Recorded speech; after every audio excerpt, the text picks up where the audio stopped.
오늘 창세기 19장을 통해서 롯의 비극이라는 제목으로 말씀을 나누겠습니다. 오늘 우리가 읽은 19장 말씀은 소돔과 고모라의 멸망에 대한 이야기를 기록하고 있습니다. 특별히 그 소돔과 고모라를 멸망하는 가운데서 롯을 구해주신 하나님의 은혜 또한 기록되어 있습니다. 하지만 제가 오늘 말씀의 제목을 롯의 비극이라고 정한 이유는 롯의 가정의 이야기가 너무나 가슴 아프고 하나님이 주시는 영이 올바르게 서 있지 못할 때 죄악으로 인하여서 얼마나 가정이 파탄에 빠뜨려지는지 오늘 본문에 기록되어 있기 때문에 오늘 제목을 이렇게 지어보았습니다. 우리는 소돔과 고모라의 이야기를 너무나 잘 알고 있지요. 이미 창세기 13장에서 롯이 자신의 삼촌인 아브람을 떠나서 요단 온 지역에 그 물이 넉넉한 수알까지를 바라보면서 계속해서 그쪽으로 이동하다가 소돔성까지 들어가게 되는 그런 내용을 이미 잘 알고 있습니다. 오늘 본문 19장 1절에 보면 하나님이 보내신 두 천사가 소돔성을 시찰하려고 들어갑니다.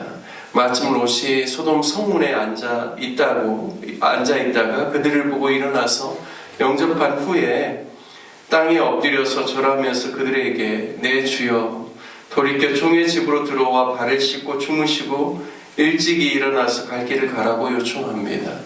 바로 아브라함이 그래야 했던 것처럼 롯도 바로 이렇게 손대접하는 것에 있어서는 그도 참 마음이 있었던 것 같습니다. 그래서 성문에 앉아있다가 바로 두 천사를 그도 영접하게 되죠. 베드로후서 2장 7절 말씀에 보면 롯에 대해서 그도 의롭다라고 이렇게 표현하고 있습니다. 무법한 자들의 음란한 행실로 말미암아 고통당하는 의로운 롯을 건지셨다라고 기록하죠. 그러니까 그도 하나님에 대한 마음이 있고 하나님을 의지하는 사람입니다. 하지만 롯이 악한 사람들 속에서 그가 온전히 하나님께서 기뻐하시는 그러한 경건하고 의로운 모습으로 삶을 살아가는 것이 아니라 롯의 그러한 소돔성에 있는 많은 죄악 가운데서 그도 어떻게 보면 안 좋은 영향을 많이 받았다라는 것을 오늘 19장 말씀을 통해서 알 수가 있습니다. 특별히 그가 온전히 영이 하나님의 그러한 사람으로서 깨어있고 또 영적인 지도력을 자신의 가족들에게 그리고 그 사회 속에서 베푼 사람이었다라면 아마 결과가 많이 달라졌을 것입니다. 이미 하나님께서는 롯에게 그 소돔 성 안에 계속 머물지 아니하고 어떻게 보면 정말 의로운 도시, 안 그러면 하나님을 좀 경외하고 하나님의 뜻 가운데 있는 좀 더 나은 도시로 갈 수 있는 그런 기회가 있었습니다. 하지만 롯은 그렇게 하지 않았죠.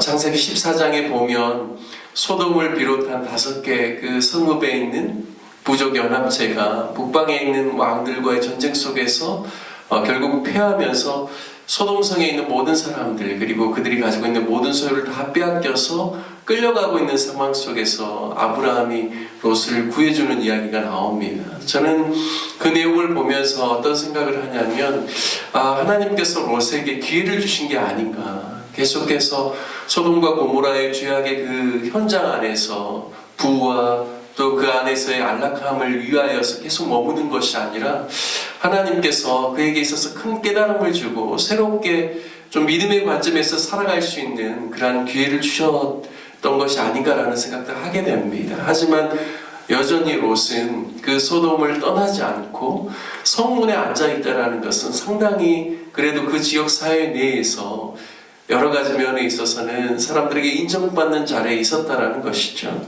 그가 여러 가지 그런 육적인 관점에서 볼 때, 세상적인 관점에서 볼 때는 성공하고 꽤나 유력한 사람이 되어 있을지는 모르겠지만 그가 참으로 하나님 보시기에 영적으로 깨어있고 또 영적 지도력을 나타내는 그러한 삶을 살고 있지 않다라는 사실을 오늘 말씀을 통하여서 알 수가 있습니다. 오늘 두 사람이 하나님의 천사가 그 롯의 집에 들어가는 것을 보면서 노소를 막론하고 사람들이 몰려와서 내가 그와 이끌어내라 그들과 우리가 상관하리라 라고 말씀합니다. 이 상관이라는 단어가 히브리어 야다, 알다, 경험하다라는 뜻인데요. 당시 소돔성의 사람들이 남성끼리 그러한 성적인 행동을 하는 것을 가리켜서 은유적인 표현으로 야다라는 단어를 사용했던 것 같습니다. 소돔 사람이 얼마나 성적으로 타락하고 문란했는지 영어로 소돔에서 나온 단어죠. 이 단어가 바로 남색, 수간이라는 그러한 단어의 의미가 되어버렸습니다. 그만큼 소돔성이 동성연애나 성적인 타락과 문란함이 아주 가득했다라는 것을 우리가 알 수가 있습니다. 소돔 사람이 이렇게 악을 행하려 할 때 롯이 그들을 진정시키고 시키려고 했던 방법이 무엇이냐면 자신의 집에 남자를 가까이 하지 않냐는 두 딸이 있으니 내가 그 두 딸을 너에게 이끌어낼 테이니 너희 눈에 좋을 대로 행하고 이 사람들에게는 아무 일도 저지르지 말라라고 합니다. 여러분, 이것은 정말 이해되지 않는 이야기죠. 큰 악을 막기 위해서 다른 악으로 그것을 대체하려고 하는데 이것은 결코 하나님께서 원하시는 바가 아닙니다. 소돔 사람의 그런 악에 대해서 정말 그가 그것을 미워하였다면 그렇게 하지 않았을 것입니다. 얼마나 자신의 딸들의 입장에서 이 일을 안다라면 얼마나 배신감이 크겠습니까? 아버지에 대해서 아마 정말 큰 상처, 배신감이 그들의 심령 가운데 정말 어려움을 주게 될 것입니다. 롯은 영적인 경건성과 지도력이 완전히 망가져 있는 상태임을 보여주고 있습니다.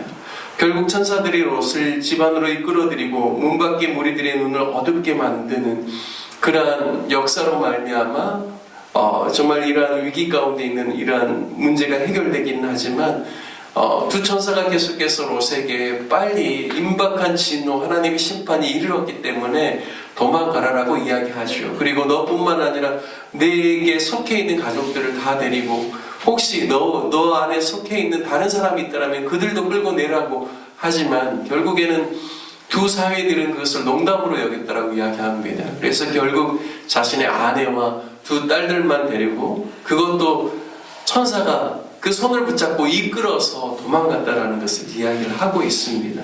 여러분, 그런데 그의 아내는 뒤를 돌아보지 말라라는 그 말씀을 어기고 뒤를 돌아보게 됩니다. 왜 돌아보았을까요? 그것은 그곳에 그가 쌓아놓았던 많은 부라든지 그러한 어떤 영화에 대한 그러한 그 아쉬운 마음 때문에 돌아봤을 거라고 생각합니다.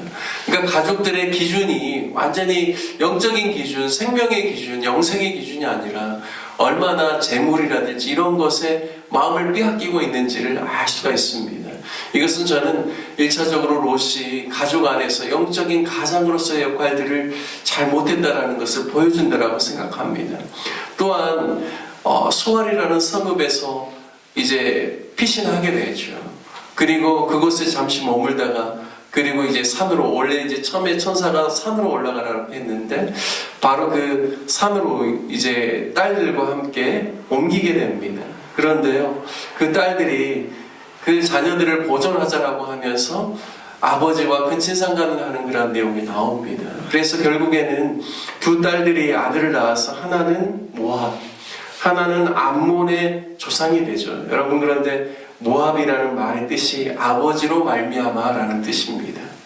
암몬이라는 그 이름의 뜻도요, 내 아비의 아들이라는 뜻입니다. 그러니까 굉장히 이 근친상간을 나타내는 그러한 이름인데요, 정말 있을 수 없는 이러한 악이 롯의 그 가정 안에서 일어나게 된 것입니다. 그리고 창세기 19장에 있는 이 내용 이후에 롯은 더 이상 성경에 등장하지, 창세기의 그 내용에 등장하지 않습니다. 저는 오늘 본문의 말씀을 통해서 얼마나 영적으로 깨어있는 것이 중요한지, 하나님과의 친밀함을 통하여서 우리의 영이 살아있어야만 가정 안에서도 우리가 영적인 지도력을 나타낼 수 있고, 직장과 우리의 사회 안에서도 하나님께서 원하시는 그런 영적인 영향력을 올바로 나타낼 수 있다는 사실을 깨닫게 됩니다. 오늘 저와 여러분이 창세기 19장 롯의 이야기를 반면교사 삼아서 늘 영적인 부분을 삶의 그 어떤 것보다도 우선순위에 놓고 하나님과의 친밀함 가운데서 거하며 영적인 지도력을 나타내는 저와 여러분 되시기를 주님의 이름으로 축원드립니다. 아멘.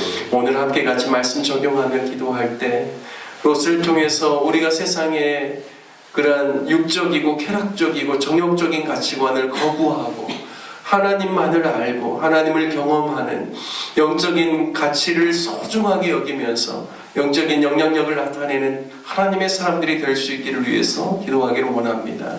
그리고 우리 교회를 위해서 기도할 때 모든 성도들이 한 주를 살아갈 때 주님 의지하고 살아가며 또 정말 하나님께서 기뻐하시는 그러한 영적인 그러한 아름다운 삶을 살아갈 수 있기를 위해서 기도해 주시고 오늘 저녁에 있는 성탄 전야 예배를 통해서 우리 모든 성도들이 예수님을 기뻐하고 주님의 은혜 안에 거하는 귀한 시간들이 될 수 있기를 위하여서 함께 기도해 주시길 바랍니다.